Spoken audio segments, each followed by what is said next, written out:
What's going on, you guys? Gaming Addict here, Lord Addict. We're gonna do an interview.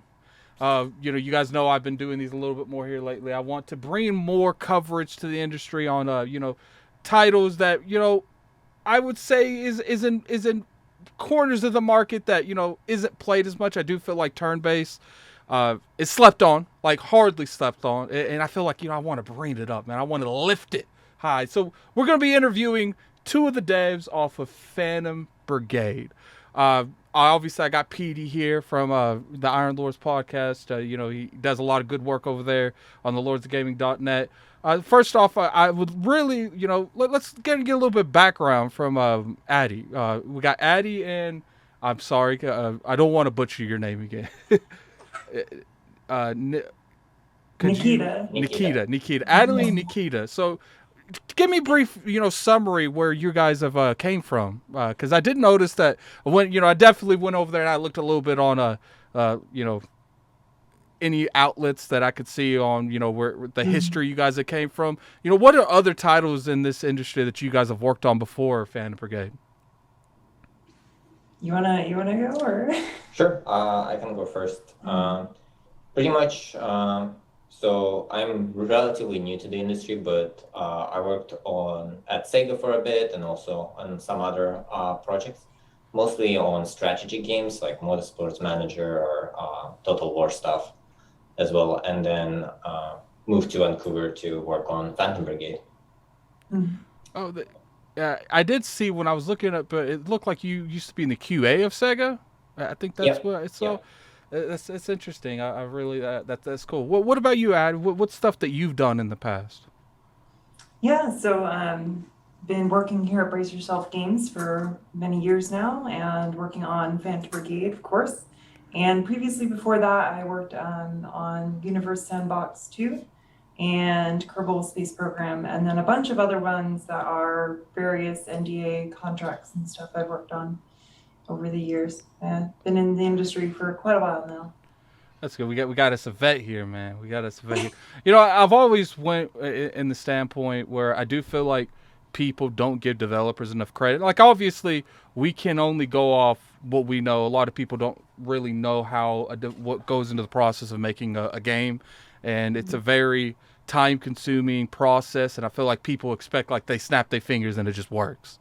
That's why I always try to like give back to the developer community because I do feel like you guys aren't respected enough in certain to a certain degree. Now, like obviously, it's not entirely the consumer's fault, like I said, because usually when it comes to like a game being buggy or something, they like to automatically go on the hunt. But it's just like these got they're people, man. They got lives. They got feelings too. I really I appreciate you guys coming through here.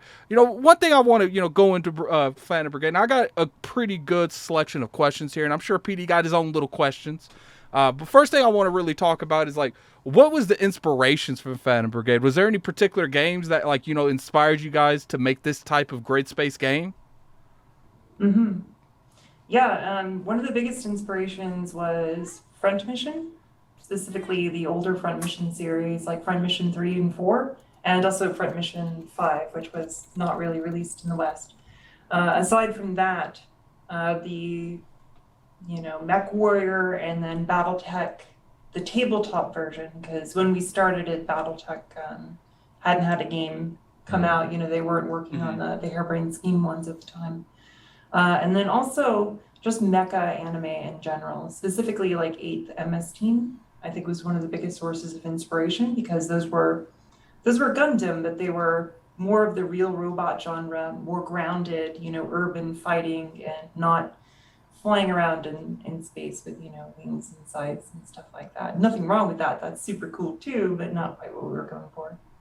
Yeah, I actually felt like you guys chose mech. It really helps the game because there's a lot Hmm. of different types of strategy games out there, and there's a lot of mech games too. But for some reason, when people make mech games, they just gravitate towards it. I don't know. Maybe it's like you got stuff like Pacific Rim that's made that type of niche Hmm. thing more popular. Maybe even to some point like Transformers and Zoids and stuff back in the day. So it's Yeah. always been present. So I always get I like the customization you guys have in the game. Like, I like the fact that you can individually color stuff.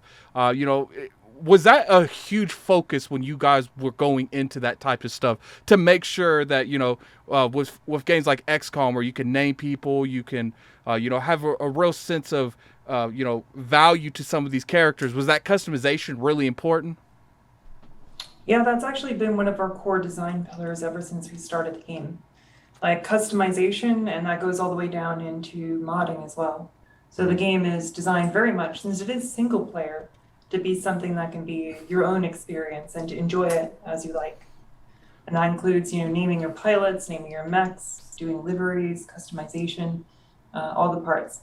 Yeah, and there is a lot of, in general, very small modular parts that allow players to pretty much do whatever they want with their mechs, starting from changing the color of a forearm to, as I always said, like renaming your pilots and really making them stand out to be your team of pilots and mechs that you take through your story. The one thing I wanted to mention as well is you kind of called into attention a little bit earlier that like Pacific Rim and BattleTech and a lot of games are super giant mechs. They're like the super mechs that are as big as a building. And there is another kind of like subgenre of mechs that are more like fighter jets. And the Brigade ones are definitely under that category. They're very fast, they're very agile, and they're only about 2 stories tall. They're about 7-8 meters. So they're very much almost like upgraded power armor like than they are. exoskeletons. Yeah, they're more like exoskeletons Yeah. than they are, towering, walking buildings and stuff that you would see in other media. When you kind of like, since you're talking about this now, when you were deciding to build a game based on these exoskeletons and them being interchangeable parts and thinking of that type of that gameplay, when you when you're going through the game and you have to like make I should say make your mechs through your combat systems or crafting them in your in your mobile base, like did you, is that the way that you wanted that to be created, to like find more improved like your weaponry, or did you want to like is that what the only ways that you can kind of do that, or is it just you can find like super weapons through like questing and things like that? Or mission or I should say like mission completions and things like that. I think, like, if I'm understanding the question right, one of our goals was that thematically, you're sort of underdogs and you're doing a lot of scavenging. So your primary method of getting gear is capturing equipment from the enemy. So it's inherently asymmetric in that regard. So you're doing a lot of salvaging. You get to see the enemies have a cool weapon, and then you're kind of incentivized to make the enemy eject and be able to capture their gear. So we do have rewards where you're going after things like weapons caches and convoys that are protected and trying to raid them. But that's kind of the core driving design force between how you get your gear. Yeah, and then generally building on that, there's quite a few ways of getting that equipment. Usually the enemies will provide equipment that's higher level than yours, but as Ella said, there are convoys that you can raid. You can craft your own equipment based on how far you are in the campaign. Different missions provide you with equipment, and you can always loot them off the enemy depending on how well you preserve those parts during combat. Where if an arm gets destroyed, it's much more expensive to salvage it versus something that you keep intact where you force the pilot to eject, let's say, from their mech. Well, full disclaimer coming from me. When we came back from PAX, I spoke to your PR rep, and they were able to give me a key, and I ended up literally sitting down and playing it one night. And next thing I know, like 8 hours passed, and I was like, "What am I doing here? I have to go to bed." And there was a lot of different aspects of it that I thought was very interesting, and that kind of scavenging for your mechs and your materials was one of the things that kind of drew me to wanting to keep playing, because I wanted to keep making my team stronger, and grow the way that you grow how many mechs you have, and in your convoy, and so on and so forth. I thought that was very interesting. Is there a reason why you kind of set only like a certain amount of resource gathering towards the end of each combat battle? Oh, you're talking about the salvage budget. Yeah, your salvage budget. Yeah, so that is actually designed to link into the other mechanics. So basically, if you have an unlimited budget, there's sort of nothing to optimize. And the idea here is that the Phantom Brigade doesn't have much time to be on site. You're in an enemy war zone, it's hostile. They're going to come get you if you take too long. And it is an approximation for how difficult it is to get the salvage. So if you trash a part, like cutting it off a wrecked mech is going to take you a lot longer. So you're actually incentivized to do things like flank the enemy, knock out the pilot, get them to eject, and then you're able to salvage these things much faster. So it's an incentive to kind of get the player to interact in the game in more interesting ways. We could, of course, adjust those budgets, and we probably will have campaign options for people to change those things if we want. But one of our goals of early access is to find sort of the optimal play experience for the largest number of players. And then once we've found that, we can kind of expose a lot of the knobs and the dials that we use to customize the experience to let either modders or players adjust the campaign to how they see fit. But if we were to do that ahead of time during the early access period, then if somebody gives us feedback, it's like, okay, well, are they playing with this difficulty level or that difficulty level? Have they changed something about one of the dials that we can't kind of take into consideration now? So that's why it's there, is to give players an incentive to engage with the mechanics more fully. And it's also thematically appropriate. So just to clarify, you're saying like in a way it's kind of like enforcing the lore of Phantom Brigade. It's like, they don't have armies and armies. They're kind of like, structured strike teams where they strike fast, take what they can, and then move on before they're because most of the time you're in other people's regions. You're not in friendly regions a lot. You're in every other region known to man. And I coming back to where you brought up the early access, I've seen a lot of early access games through the years, and I've always been curious, like when it comes to early access, how accessible it is to be able, because to me, early access makes sense when you're building games like Phantom Brigade, these other types of games like this. It's a lot easier to go into that model to where you can build with the community, build with the feedback, because a lot of the times when, let's say that you guys didn't go the early access way, you guys made the whole game then released it, there were certain sections of the game that your player base wouldn't exactly was ideal to, but because you're building with the community, you can kind of, mold the game to what everyone wants within reason. Obviously you can't please everybody. So what the question I want to ask is like, how what's what I'm looking for? Beneficial has something like the preview program been for Phantom Brigade? I think it's been incredibly beneficial for us, because even coming back to, let's say, something like Salvage from combat, that system went through a lot of iteration based on the feedback that we received. With the original system, when parts were destroyed, they were lost permanently, and then it took time to salvage based on the amount of parts you salvaged, and you got everything from whatever was left. And players didn't like the fact that it took time, the fact that the parts were destroyed, it was a bit too brutal in certain cases. And we got a lot of feedback on how we communicated the reasons for those things. And based on the feedback, we gradually adjusted those systems. For example, changing the permanent destruction of parts into a feature that could be enabled or disabled by modders effectively, and potentially something that will allow players to enable and disable when the game is released, as a way of tweaking the difficulty of the game. And same applies for the time it takes salvage. We removed the time it takes to salvage parts and instead switched it to that resource that is based on the location and how well you performed in combat. So the more enemies you defeat, the more loot you can get. So to give you like a really concrete example here, previously we had the base deploy, and when the base was deployed, it couldn't move. And you would be stuck on the overworld while you're salvaging, because you've got all of your gear out or whatever, you're trying to get this stuff.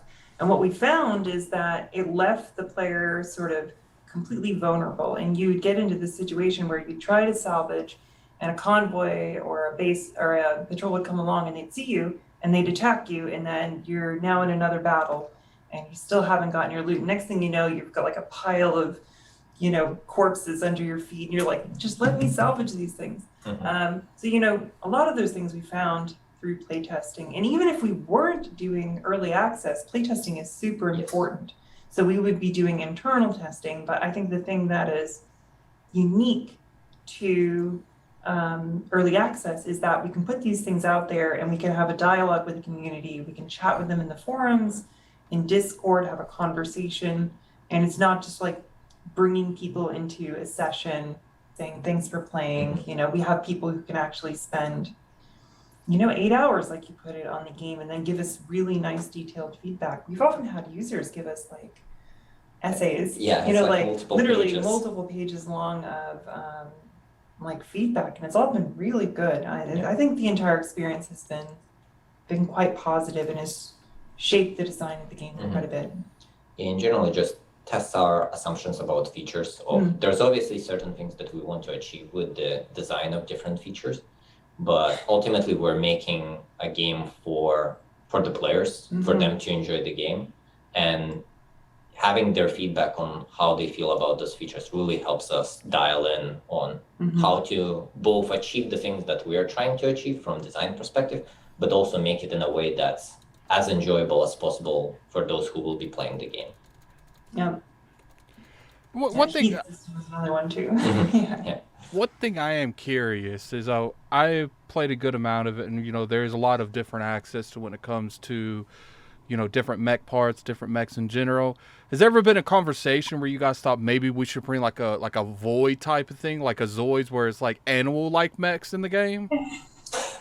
Yeah, so actually this was one of the very earliest conversations we had, because in the genre there's crab legs, there's digitigrade, there's all kinds of different mech configurations. And what we decided to do with Phantom Brigade by having these simultaneous turns is an extremely high fidelity of action. Like, we wanted to sort of capture the essence of the cinematic battles you got in something like 8th MS Team, where they're like sliding around a corner, deploying a shield, body checking a mech through a building, that kind of stuff. And if you think about the amount of animation, like our animation controller is like a monolith. Yeah, and the amount of like procedural and IK we use and ragdolls, like we basically had a choice very early on. We could have gone very broad, and then we need to do specific animation sets, and then for everything that we would add, the cost is multiplied 4 or 5 times, or even an order of magnitude in complexity when going from sort of like an animal with 4 legs as opposed to a 2-legged humanoid. So we decided to spend all of our fidelity in humanoids, because the one thing I think that people don't always understand when it comes to game development is that, our resources are limited in terms of our attention. The computer's resources are limited, its memory, its processing power, all of these things. So for everything that we add, there's something else that we can't. So Phantom Brigade's design has always been intended to be very laser focused, and what is the thing that we want to capture? What is the thing that really truly matters to the experience?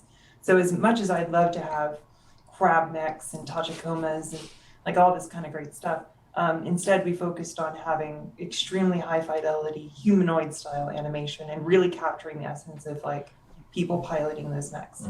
So, go ahead.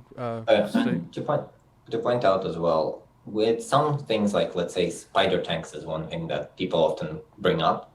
And we try to address some of those things. For example, we have hybrid tanks that sort of have these pivoting treads that allow them to go slightly higher. So there are ways to do those things, and we try to address them where we can. But there's obviously limitations where everything needs to work with the turn itself. Is players can zoom in really up close when the turn is executing, they can also now replay it and scrub through the timeline and see the animation go back and forth in very slow motion.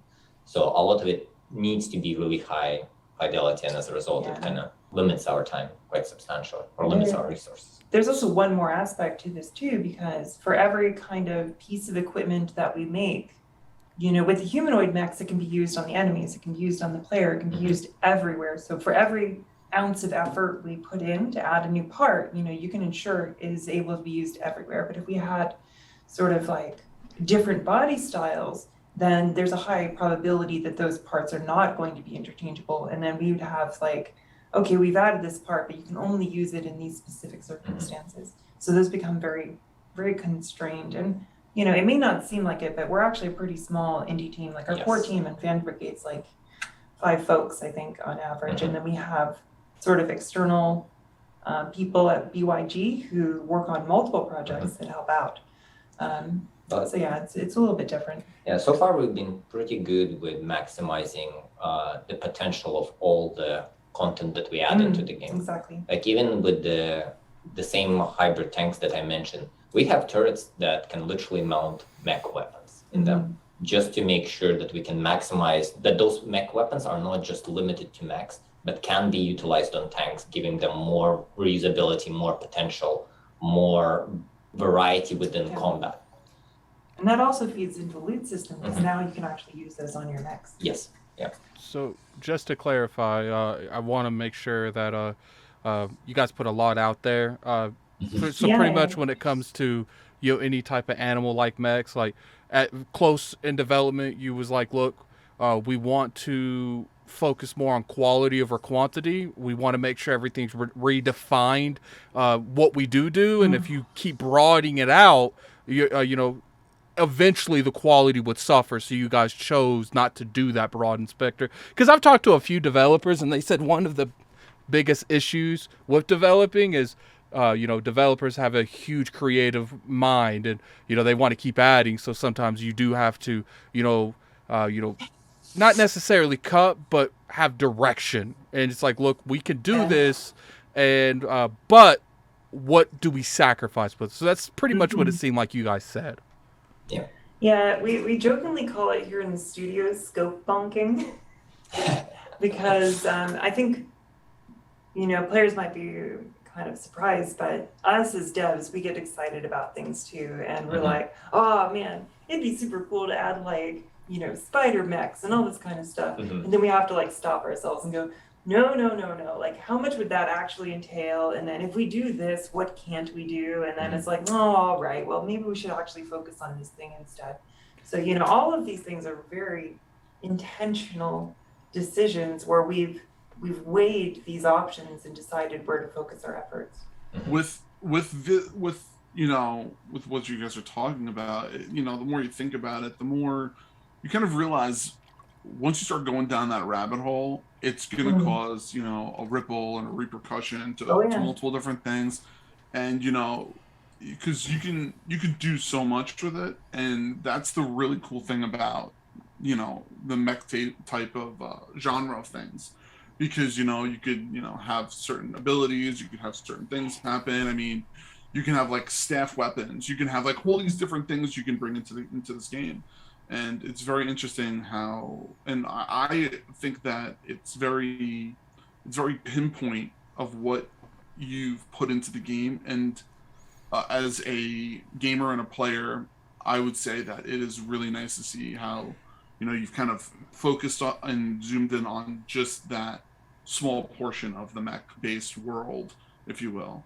And you never know, you know, in the future, you could add some expansion packs and put some other stuff in there. But, you know, so there's things like that. I just wanted to say congratulations on being able to keep continuing to do that. So yeah, because I have a very, very limited attention span. If you can keep me on your game for more than 20 minutes, you have achieved greatness. That is true. What thing I do want to, you know, focus on when it comes to this is, you know, I did notice with the section you guys went into gameplay where everybody goes at the same time, you know, we were talking a little bit before the podcast, and you know, that not necessarily might not be an original thought, because you said there's a lot of other games that do implement it, but I do feel like when I look at it, it's original to me because I feel like you guys did it very well. You know, when you have like the time bar at the bottom left that you can go into exactly, you know, everyone's got like the white interface that shows where they would shoot. Then you, after they're in that white, you shoot it and it shows you percentage. Like, I feel like you guys have implemented a lot of stuff that's in games like XCOM, Phoenix Point, you know, Mech Assault, stuff like that. But you guys have fine-toned it that makes it work for you. So my question to you guys is, what was the thought process when this system, this everyone goes at the same time system was, you know, thought of? Was it something that you guys, you know, inspired from another game like you guys were mentioning earlier? Or is it something that like you guys always wanted to do from the start because of how it went down? So, you know, going from, I guess, my design philosophy, I try to figure out what the core fantasy is. And for me, it was always kind of directing your own mech anime in some ways, of actually being able to get these cool cinematic moments I would see in mech anime and how to bring them to life on screen. I remember specifically, you know, Front Mission would have these amazing cutscenes with the mechs battling it out and sliding across the pavement and into buildings and all this kind of stuff. And then when you got into actual combat, it was much more traditional turn-based, you know, they'd sit there, they'd plant their feet, they'd shoot, take some damage, and just kind of trade blows back and forth. And that's very different, I think, from how it feels to watch like a mech anime where there's all this chaos and buildings are crumbling, all of these things happening in sort of continuous, smooth time.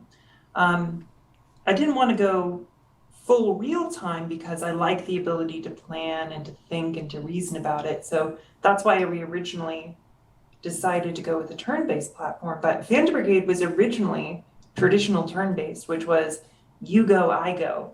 So the mech would take an action, the enemy would take an action back and forth. We had like action points. It was much more old school, but the kind of impetus to go towards simultaneous turns came from tabletop gaming because, you know, when you're playing like Warhammer or all of this, you know, you move all of your units kind of at once and then resolve things instead of having to just move incrementally and atomically.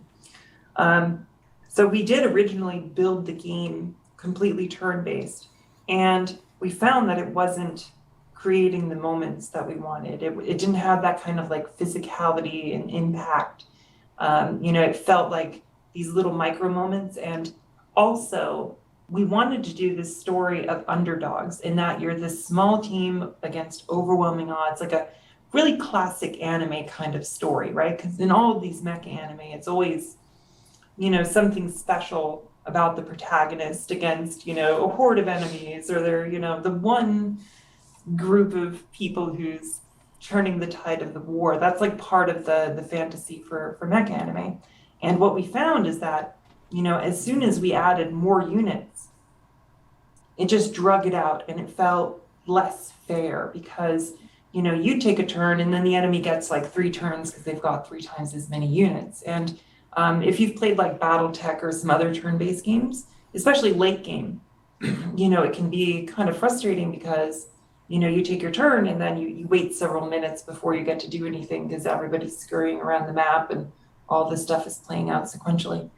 So we were trying to find ways of fixing the pacing, and we moved into like reactions to where enemies could kind of interrupt your actions and go back and forth. And it was this very natural progression where we kept kind of slicing time finer and finer, and finally started moving towards this point where it was like continuous. And then we started running into, okay, like how do we represent actions? How do we want, like, if I want the mech to move and shoot and to do these things simultaneously instead of atomically, how do I decide how to do that? And that's when we got into like this timeline and video editing interface. So, you know, I want to really put into perspective with the viewers. You know, what you said seems complex but simple at the same time.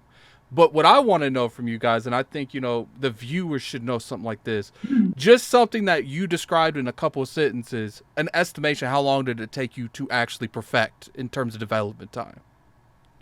Right. So we built the first version of the game over something like 2 or 3 years.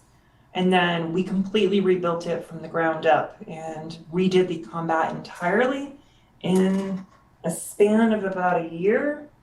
And I think the entire project has been 6 years because before it was a Brace Yourself Games project, it was a Tetragon Marks project, which was a company that I had founded with some friends. And we were a very small studio with like only a few people all together before we merged with Brace Yourself Games, became a part of their studio. Yeah, Embrace And we Yourself actually Games. had some funding at that point. Yeah, Brace Yourself Games. They were very friendly to us at the event. Pete, is there anything that you want to talk about in terms of that topic? So yeah, there was one thing.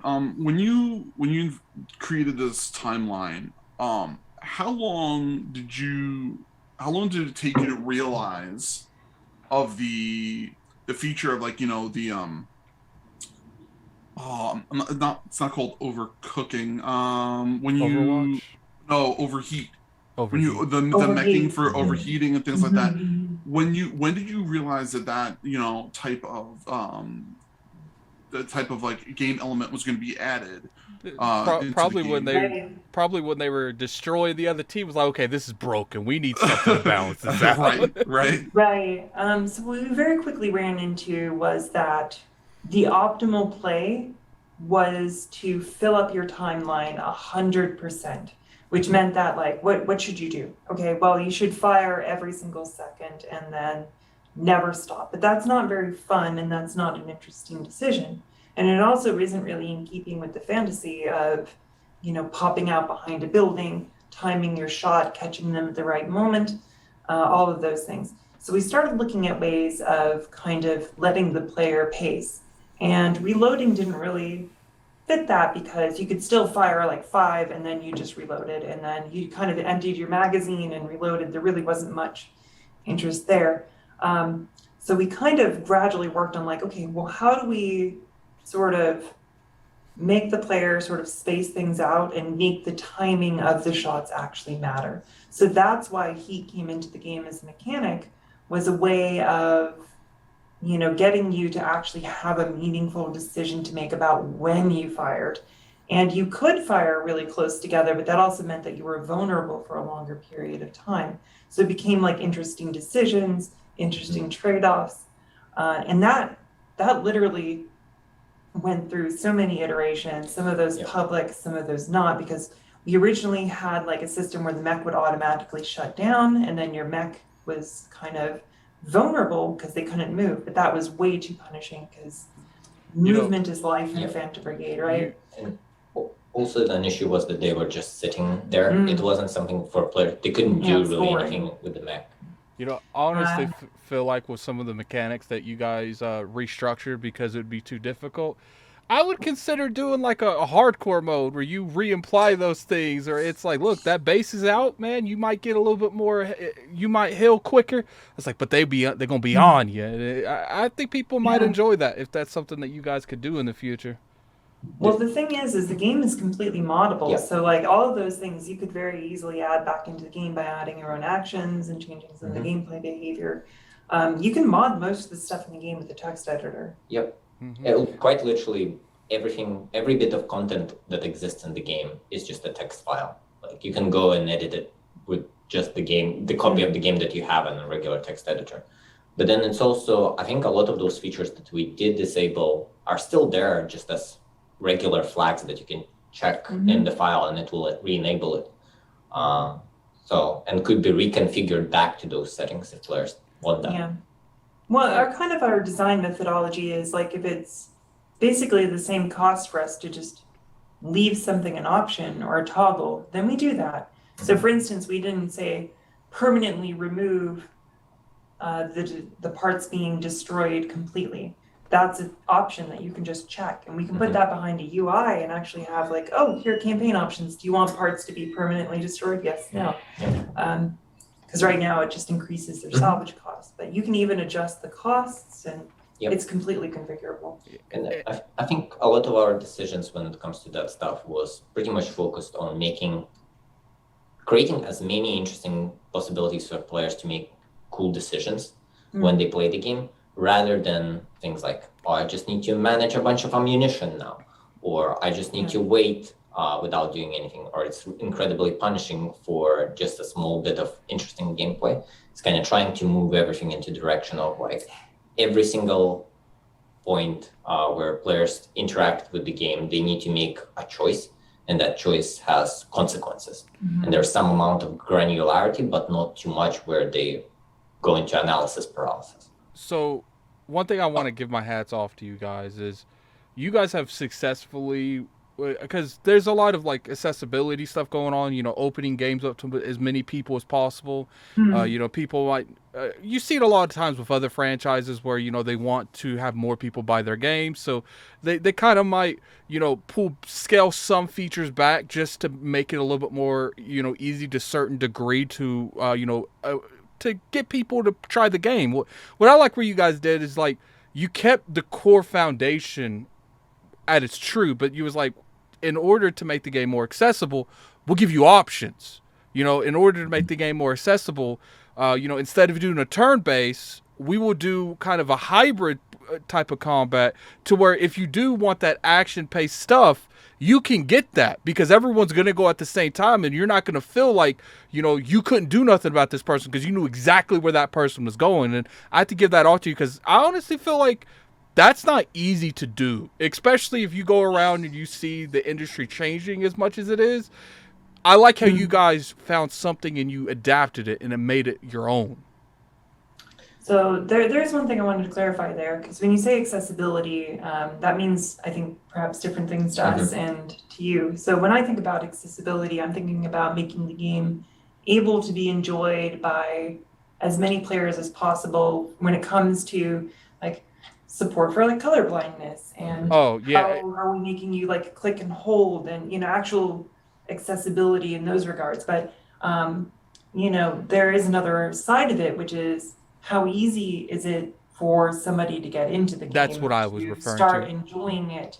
And actually that is one of our big focuses leading up to our Steam launch, is to kind of smooth out that new player experience, because one of the things that's happened over early access is we've added all these cool new mechanics and cool stuff, but it's kind of enabled at the outset, and it's almost a little bit overwhelming to just drop in there and have everything kind of here's 20 things to manage, where we want to sort of like gradually introduce the mechanics to you and let you into the experience a little bit easier, so it's easier to understand each new thing, and then it comes together to this you know, really interesting final result. And there is also the fact that not only we want players to have that smooth experience, but we want them to customize the game to what they want to be enjoying about the game. If players are more into narrative, let's say, and we have a lot of narrative events that lead them on these journeys through their country, we want them to be able to tweak the game difficulty where they can just focus on that if they want to, and then the combat will be like a more interesting thing on the side that they can experience. If they want incredibly difficult combat and long battles, they can increase the number of mechs that they bring into combat, and we even have dedicated UI scaling for that to make sure that the game still looks nice and functions when players change a lot of those variables in the game. And I think that's what I was. I'm sorry.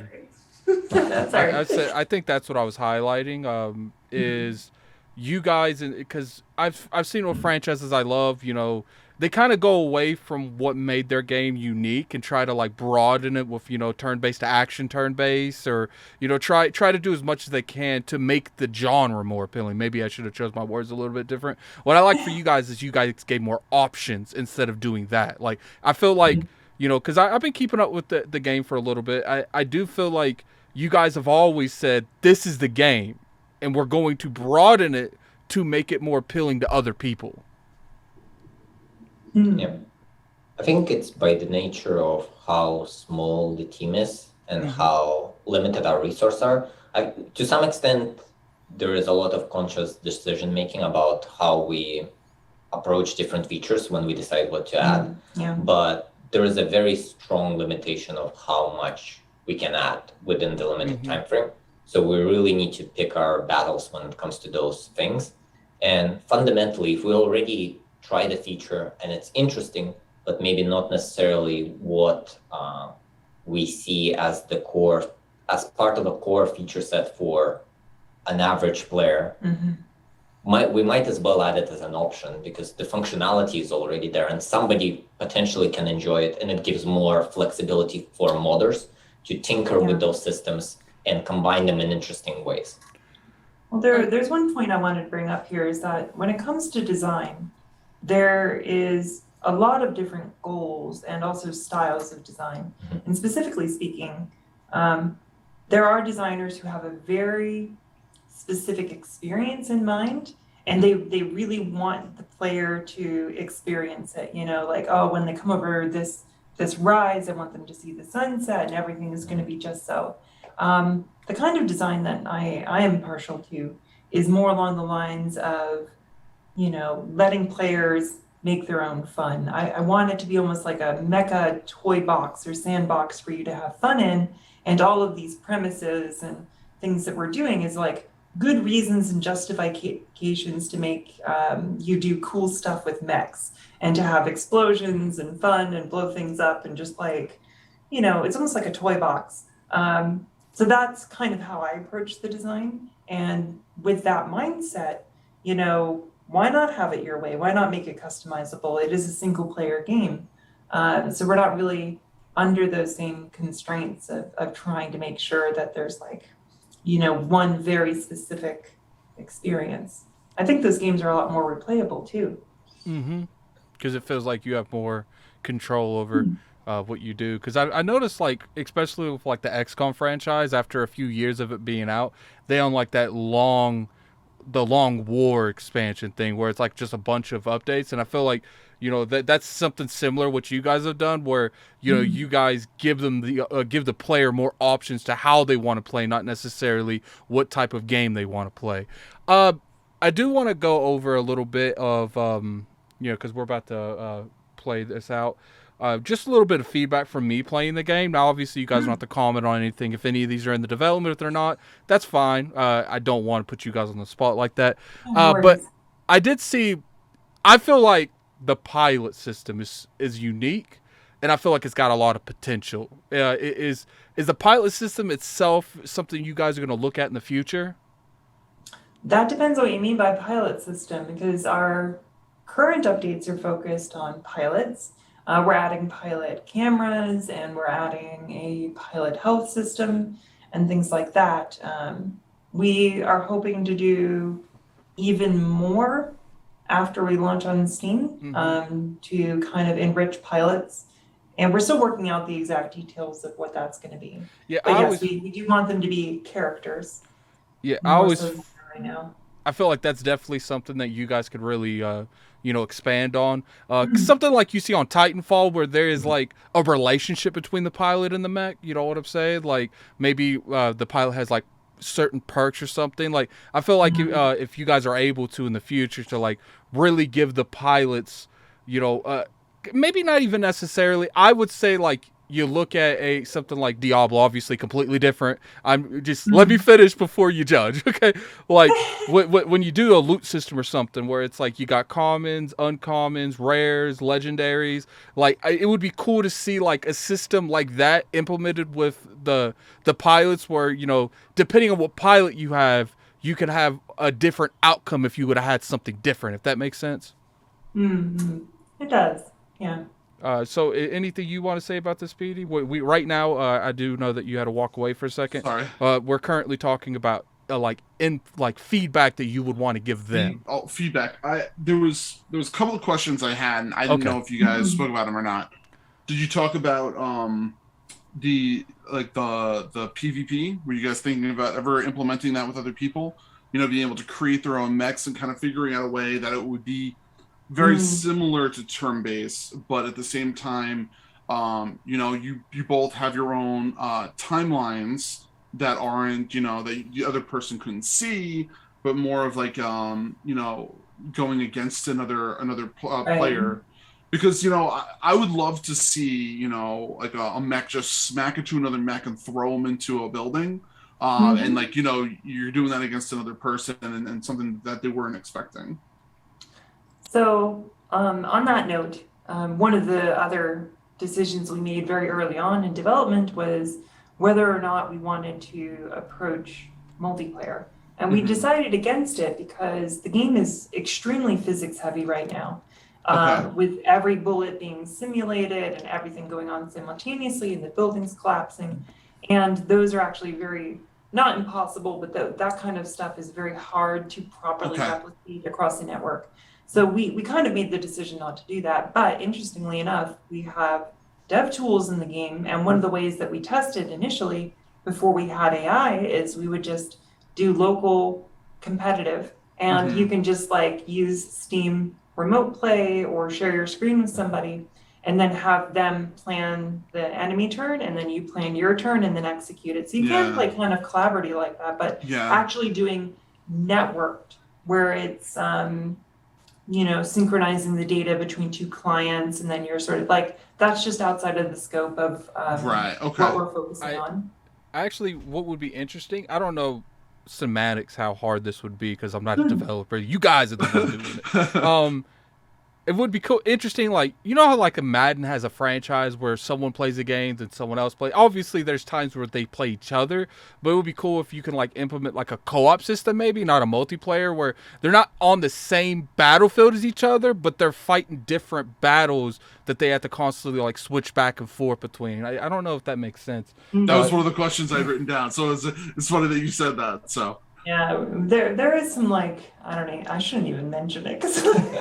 Oh no, don't mention it. We don't want to get no one in trouble. It's going to show up as like Adelaide has promised. And if we're going to have to cut this portion out, she's going to tell us, but she's going to cut it out. So Just edit this out. So Exactly. When it comes to the last little feedback I had is there clearly is like faction versus faction. You know, when you go into these regions, I thought it would be cool if you guys have like a rival cinematic going on where like maybe someone will chase you through the map that's not really part of any faction. They just don't like you for some reason. Like mercenaries. Yeah. Like that would be cool.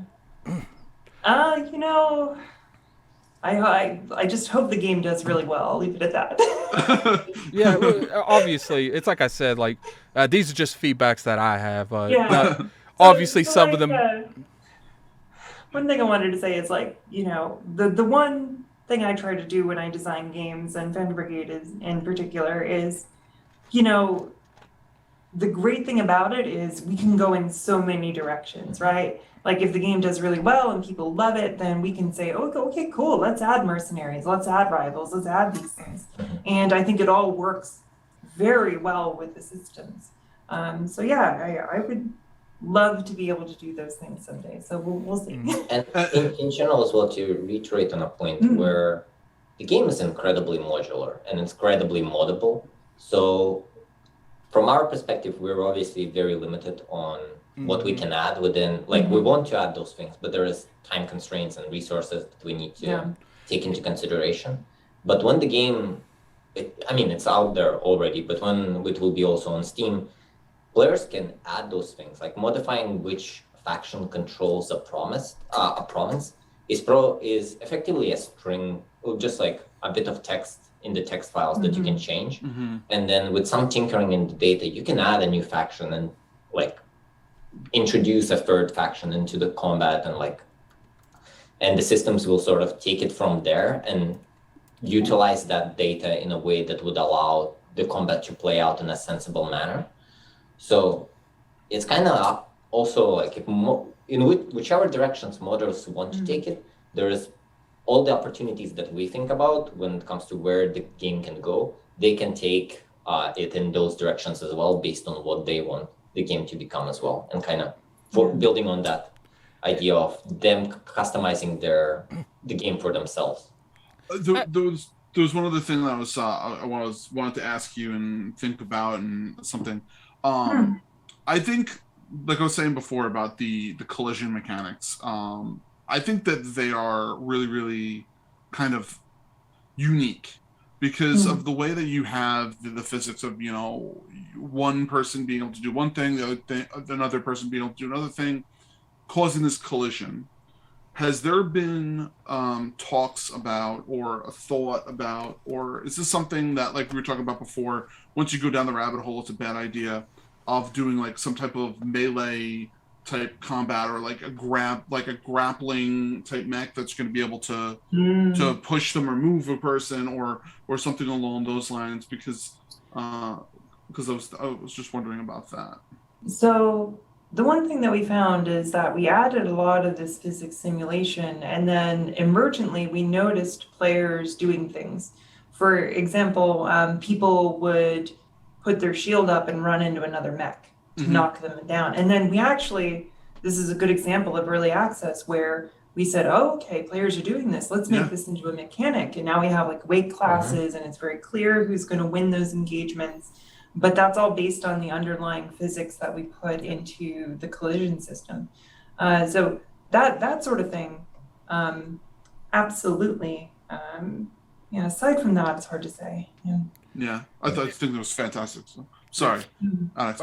So my last question is, now obviously you guys are coming on Steam here, but we console people. You know, I got a lot of console friends. Has consoles ever been a discussion for Fandom Brigade? Stop it, Petey. Has PC Master Race here. Has consoles ever been any kind of discussion, or is that something that, you know, would depend on like the success of going to Steam? Maybe. Right. So porting a game to console from PC, there's a lot to it. One is performance and making sure that it runs, well and has a good. There's like certification. There's a lot of things that we would need to do in order to get it to run perfectly on consoles. But the other aspect of it is controller support. So we are hoping to get the game to support controllers, and then that would allow you to do things like play it on your Steam Link or play it on your couch through your TV or something along those lines with the PC, mind you. But once we've sort of squared away those things, then it's just a matter of, does it make sense for us to put the time and effort into bringing it onto a console? Because there is, a significant cost associated with that process for each console that we would want to deploy it on. And that becomes more of a kind of like a business decision to get right down to it. And that's above my pay grade.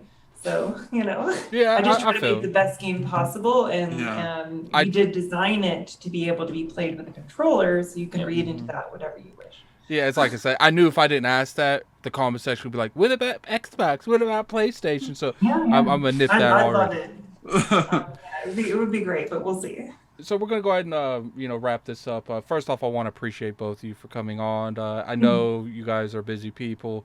I really like your game. And I think the reason that I'm passionate about that type of gameplay, it goes back to all the way to like Final Fantasy Tactics, and then slowly went to like XCOM and like that grid space type of RPGs, turn-based games in general. I feel like the reason, it's like I said, yours is unique. And I've seen throughout the years people, I wouldn't want to say copy, because you can't really copy mechanics. Like, that's just how it is. It's a mechanic. I feel like very few people take something that someone else has done, or or a turn-based type of game, and make it unique. And that's what I like about your guys' game. But Petey, any final words you want to say to our guest here? No, I just wanted to say thank you so much for taking the time to come spend some time to talk to us about Phantom Brigade, and I coming from a person who like I said before, is a fan. I'm a fan of the game. I'm a fan of what work you're doing and where you are going with it. And I would say I love what you guys are doing, and fantastic job. And thank you so much for making a game that I didn't even think of was possible, and then seeing it come to my hands and then loving it. So I wanted to say thank you so much for that. Thank you as well. Thank you for your kind words and your support and taking your time to help us promote the game. It's really appreciated. And thank you very much.